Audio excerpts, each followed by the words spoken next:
Aiyana Greyhawk stood in chains under the scorching sun, paraded like a prize for daring to say no to a savage marriage. Dust swirled around jeering townsfolk.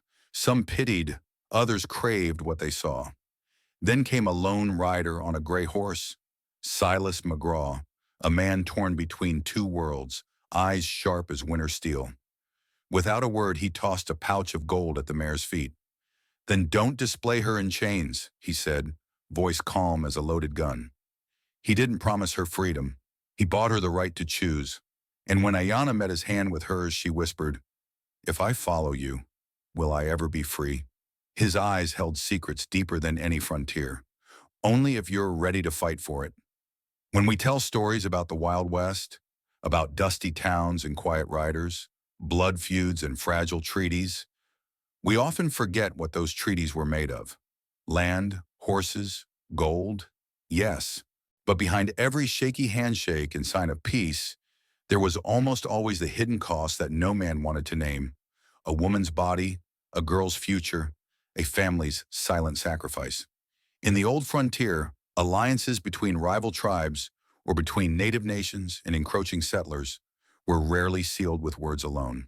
The promise of a daughter's hand in marriage was a guarantee more binding than any scrap of paper. To give a girl away meant you had given a piece of your own flesh, your future bloodline, to secure a fragile truce. It was the final leverage when men had traded all else they could. When we imagine warriors on horseback and chiefs gathered around council fires, we should remember the women who waited outside those circles, the ones whose fates were decided for them by the same hands that sharpened spears. These women carried the burden of family honor on their backs and in their wombs. They were the currency of diplomacy, traded like cattle or rifles, except their sacrifice bled on far longer. Aiyana Greyhawk's story of refusing to marry a brutal elder to buy her people's peace is rooted in this brutal truth. Her defiance humiliated her father's fragile truce, cost her place in the tribe, and forced her to choose exile over surrender. Some people might see her choice as selfish, but think about the alternative. A life spent in the shadow of a man's legacy, her soul buried so her family could claim they did the right thing. It's the same cruel math that has repeated for centuries, across continents and cultures. Long before the American frontier, this bargain played out in castles and kingdoms, in ancient empires and tiny villages. European kings married off daughters to rival crowns to stop wars, or start them. Viking clans swapped sisters for silver. In China's old dynasties, princesses were sent beyond the Great Wall to marry foreign khans, bridging cultures on the brittle bones of their own freedom. But it's not just a story of the distant past. Travel across the world today, and you'll find that the price of peace, or honor, is still paid by young girls whose only crime is being born female.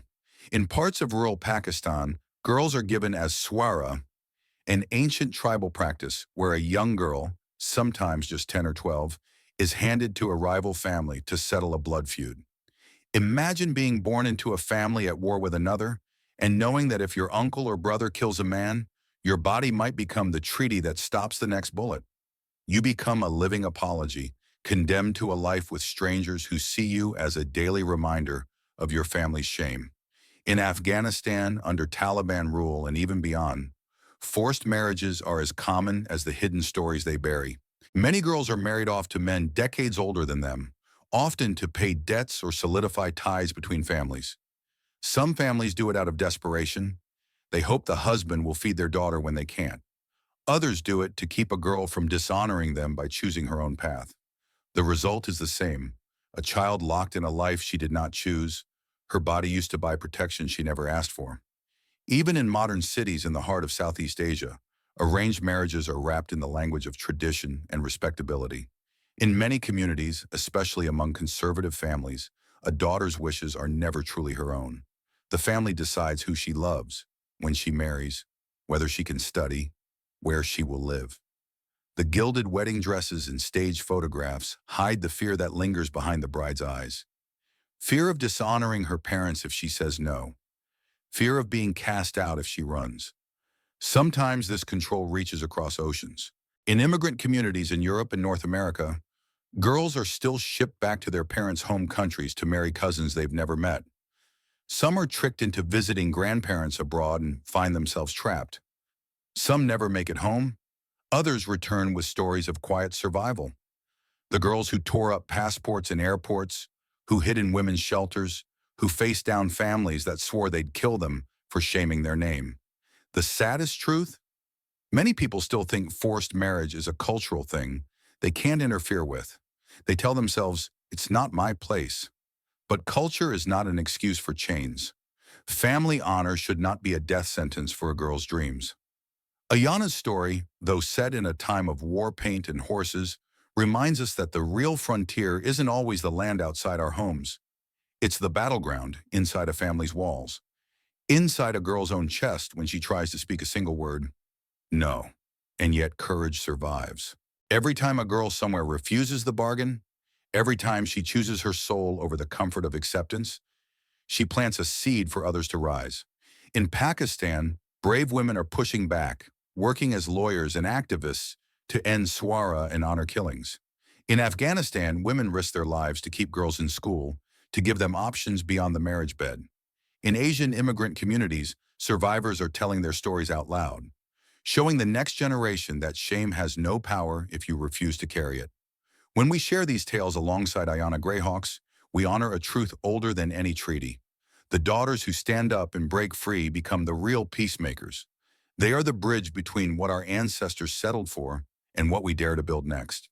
So when you hear a story about a girl in chains, whether in a desert village, a crowded market, or a family home thousands of miles away, remember, the chains may look different, but the courage to break them remains the same. The cost of freedom is high, but the cost of silence is always higher. It was market day when Aiyana first saw her, a tiny, hollow-eyed child squatting behind 2 burlap sacks of barley in a trading post that smelled of stale sweat and cheap whiskey. The post was an outpost on the edge of Mercy Hill, a rickety building run by a man named Hank Dobbs, who kept a revolver under the counter and a ledger full of names he'd bled dry. Aiyana had come for flour and coffee beans. She hadn't come for a child. But some things in this world find you even when you're not looking. The girl couldn't have been more than 12. Thin as a rail, knees scraped raw, hair in jagged braids that looked like they'd been hacked off with a dull knife. Her eyes were too big for her face, the color of riverbed clay, and they stared right through Aiyana with a fear so deep it had grown roots. Aiyana asked Hank who the girl was. He shrugged and didn't bother to hide the contempt in his grin.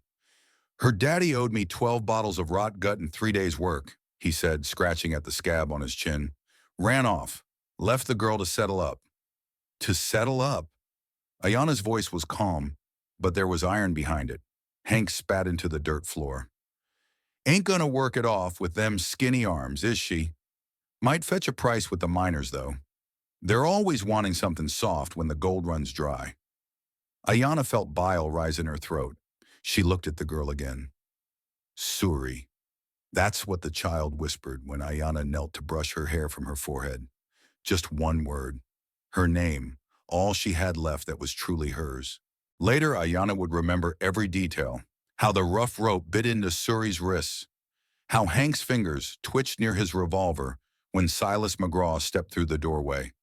The dust of the trail still on his boots. How Silas said nothing. Just dropped a pouch of coins on the counter with a heavy clink that made Hank's greedy eyes flicker. Silas had given her many gifts, his silence, his steady presence. But that day, he gave her something better. He gave her permission to save the girl the way no one had ever saved her. When they rode back to the canyon that night, Suri slept wrapped in Aiyana's cloak, her head tucked beneath Aiyana's chin.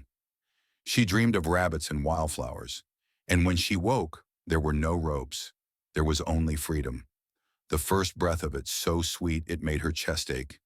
Freedom, though, is only as strong as the hands that guard it. Aiyana's canyon became a magnet for the lost, and lost people attract wolves. Not just the 4-legged kind that howled from the ridges at night, but the 2-legged predators who smelled weakness like smoke. Silas could watch the trails. Aiyana could teach them how to snare rabbits, how to grind willow bark for fever. But they needed more than that. They needed someone who knew how to stand between danger and what little they had. that someone arrived in the form of Elijah Ward, though the truth is, he didn't look like much when they first found him, or when he found them. It was dawn. Mist clung to the cottonwoods like ghosts. Silas was checking his traps when he saw the figure. A man hunched on a horse so thin its ribs looked like warped fence slats. One side of the man's face was a ruin of old scars and an empty socket, half covered by a ragged bandana. His coat was blue cavalry, sleeves frayed to ribbons. A Sharps rifle was tied behind his saddle, battered but clean, like it still mattered. They didn't ask where he'd come from. You don't ask ghosts where they've been.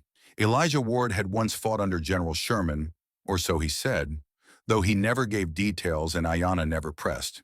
He told them he'd lost his eye at Shiloh and his faith at Antietam. When the war ended, the Union gave him a medal and nothing else. He drifted west like a leaf, carrying stories too heavy to tell. He didn't ask to stay.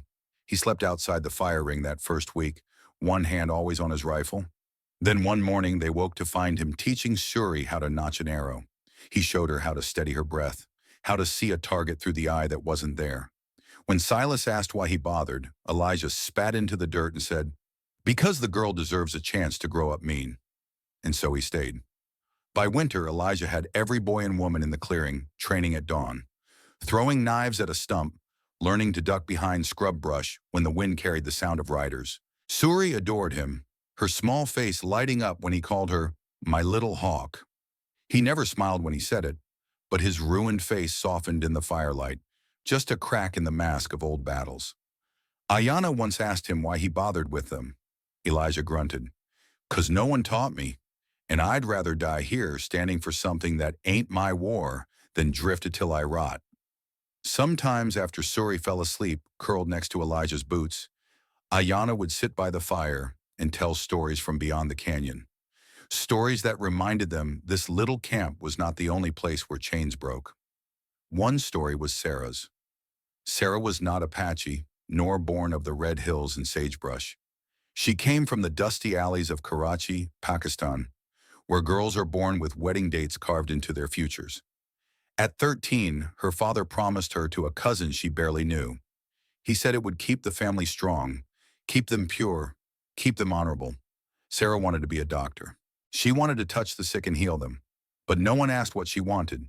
At 16, she ran, across city streets, borders, refugee camps. She bartered her mother's earrings for bus tickets, learned to keep her head down in foreign airports. In Europe, she washed dishes in cheap cafes, saved pennies for a lawyer who taught her the word asylum. It tasted strange in her mouth. Freedom always does at first. She didn't stop with her own survival. Years later, with scars hidden beneath her sleeves, Sarah stood in courtrooms for other girls. The ones too young, too broken, too scared to speak. She learned the law like other girls learn lullabies, singing it back to judges who once looked past girls like her. Sometimes Aiyana would hold Suri close and whisper, "Sarah is proof that you don't have to be born here to ride with us." Her courage crosses oceans. In that forgotten canyon, these threads wove together. A rescued girl, a one-eyed ghost, a woman in another world still fighting. Their names, their scars, their voices formed a shelter stronger than the rock walls that guarded them. Suri's giggle in the morning, Elijah's barked orders, Aiyana's steady hum as she crushed herbs, Silas McGraw's watchful eyes on the ridgeline. Freedom wasn't free, but every time they stood guard for each other, they made it a little less costly for the next soul to stumble through the brush. Cold, hungry, and praying that somewhere, someone still believed the lost deserved to be found. The night before Aiyana Greyhawk returned to stand before her father's council, she sat by the fire outside the old adobe hut. The same place where, years ago, Silas McGraw first offered her a cup of bitter coffee and the right to walk away. The coals hissed in the wind. Beside her, the canyon walls rose like silent witnesses to all the secrets they had buried here. She held her mother's wolf-tooth pendant between her fingers, rubbing it like a worrystone. In its shape, she saw not just her mother's choices, but her own, the ones that had cost her everything, the ones that would now cost her more. And in the flicker of the flames, the memories came back. She was 12 the first time she said no. Chief Red Bear, her father, had called her into the council lodge. She still wore her hair in two neat braids, the ends tied with scraps of rabbit fur her mother had knotted for luck. The men sat in a circle, heads bowed as they passed a pipe that tasted of sweet grass and smoke. At the center was Iron Wolf, the same old war leader they would later bind her to.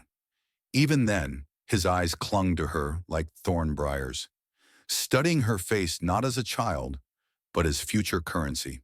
Her father's voice was quiet but heavy, each word an anchor. "Daughter, the old ones have spoken. Your blood will bring peace with Iron Wolf's band.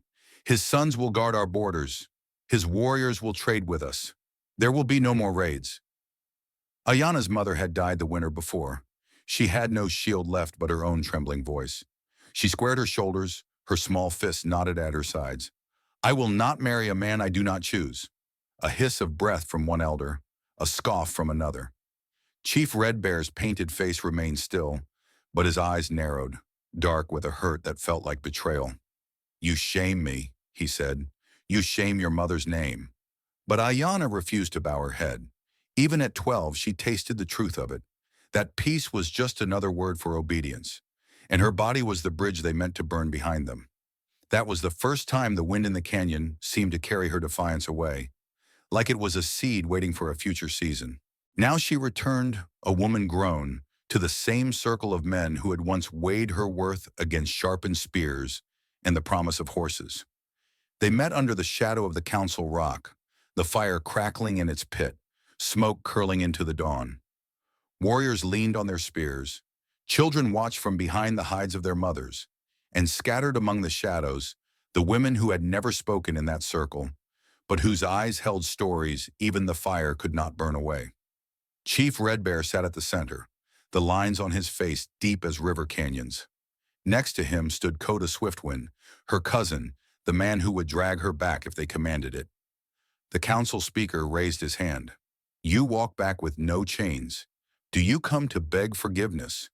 Aiyana's chin lifted, her braids brushing the bones sewn into her collar. "I come to speak the truth, before you decide if you will cut my name from your memory." A murmur rippled through the circle. Some looked away, others glared with the sharpness of men who feared being seen. She turned, not just to the elders, but to the edges of the gathering. To the women who huddled behind children, their heads half bowed, their hands gripping scraps of cloth as if they might vanish into them. "When I was 12, you asked me to marry a man I did not choose. You told me my mother's blood was too thin to carry our people's name alone, that my womb would bring peace where your weapons could not. I was paraded in chains because I refused. I was shown off to settlers because you would rather bind my body than fight for your own borders. But do not call that honor." Her words struck like flint on dry grass. One old woman near the shadows pressed a hand to her mouth. Another lifted her head, tears shining in eyes gone cloudy with age. Coda stepped forward, spitting on the earth at her feet. "Your defiance brings shame. How many daughters have stood where you stand and kept silent so our sons might sleep safely? You break what they endured." Aiyana's voice cracked, not with fear, but with rage that had waited years to breathe. "Then let them speak." She looked past the circle, her eyes meeting the hidden ones. "Let the ones you traded speak. Who else gave up a name, a dream, a body for a promise that was never truly kept?" Silence, and then a voice. A woman near the back. Her hair was streaked silver, her hands scarred from years bending rawhide and meat. She stepped forward, her shoulders trembling. "I was 13, the woman rasped. Promised to a man who broke more bones than horses. I gave him sons. None lived past 5 summers. He kept the peace, or they said. But when he died, they called me cursed." Another voice joined, and another. Each story spilling into the fire's glow like old wounds reopened.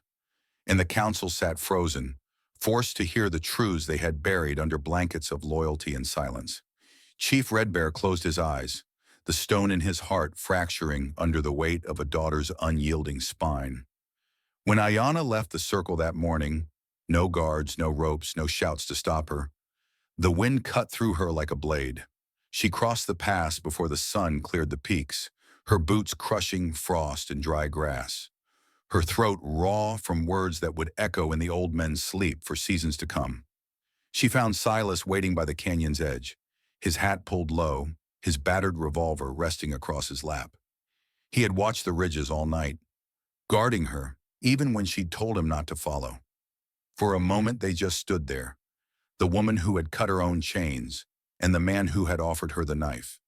"You did it," he said, his voice rough as gravel. "You gave them something they'll never forget." She tried to smile, but the taste of ashes clung to her tongue. "And now I have nowhere left." Silas looked away, his jaw working. He'd spent his life drifting, never building walls, never planting roots deep enough for the world to tear out. He'd always said a man with nothing to lose was the only man truly free.